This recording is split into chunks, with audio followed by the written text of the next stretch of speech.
is stuff like this for actual everyday flying? Well, the moving map, which automatically follows the aircraft, makes the navigation itself, when it comes to VFR flying, a duty that a passenger could do. You don't need the pilot skill, and if you have the pilot skills, you can, of course, which you need to fly the aircraft, no doubt about it. You have just much more head-up time, you have much more free time to concentrate on the other traffic, on the machine itself, on ATC.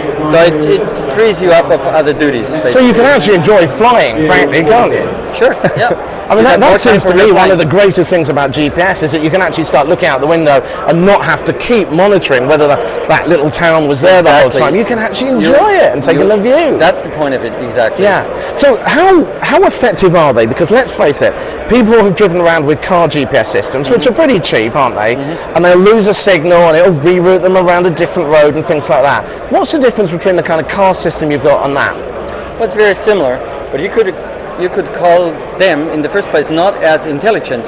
A car system does your thinking. You have to turn the second on the left. This system doesn't tell you whether you have to go the second or third on the left, but it gives you the big picture. It gives you the position awareness, and you're in charge of when you're going to turn left or right and how far you're going to turn left and right.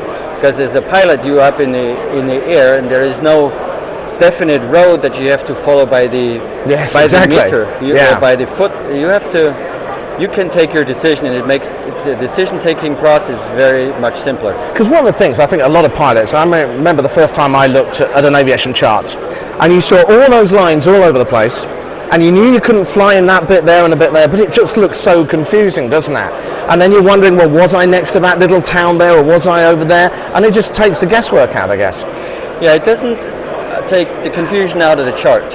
That you cannot take, but there is an extra confusion that you have to fight constantly as a pilot.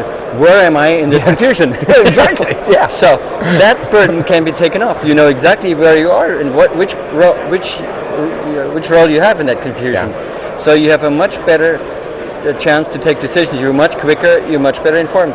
Now, I haven't actually bought a GPS unit yet for flying. If you're giving advice, what should people be looking for? As there's an intelligent answer to that. Don't look for glass only. Look behind what functionality you're going to get. Okay. Do you want a moving map? Do you want a system that informs you of the radar picture, the weather?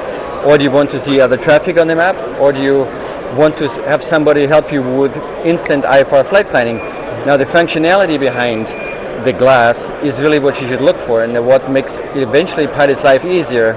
So you want to actually make a list of, look, what do I need help with, or what would be useful to have, and then presumably you match that with budget. The more features you've got, the more... Yeah. Well, of course you have to match it and fit it to your budget, but I think people sometimes spend more of their budget than necessary because they're not fully aware of the features behind, and so my advice is to really optimize. Look what the best value you can get for money. Right. I would look for that. Yeah. Stefan, it's been an absolute pleasure having you on. Thank you very much for joining us. You're welcome. That's excellent. You stay there just for a second.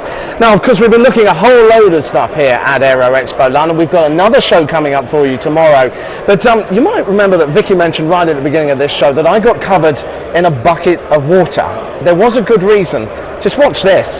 Andrew, we're talking about aircraft covers here. Why do you need an aircraft cover? Well, there's many reasons. We need to keep the UV, the dirt, the rain, everything. And while we're here, why don't we give it a chance? In what way? Let's see if we can keep the water off you. Okay, like how? If we put this over. Oh God. Okay. And then what am I doing now? Just standing on here like that? You probably can't see from there, but well, water. No, I think I can confidently say that I'm still... Am I still dry? Yes, I'm glad you're... Am I still dry? This is all in the name of research for FullFlap.TV here. Look at poor Vicki. Andrew, I think the point is that the aircraft would remain completely dry under these circumstances. While Vicki tries to dry herself out, just tell us a little bit more about what you've got here, because I feel perfectly dry. You're pretty dry, I can't say much for Vicki, but what you can see here on the fabric is all the water droplets. That's exactly what's happened. As the water's hit it, it's just exploded into droplets, and it's just shed absolutely everywhere, and not on yourself. Why do you actually need a cover though? I mean, to keep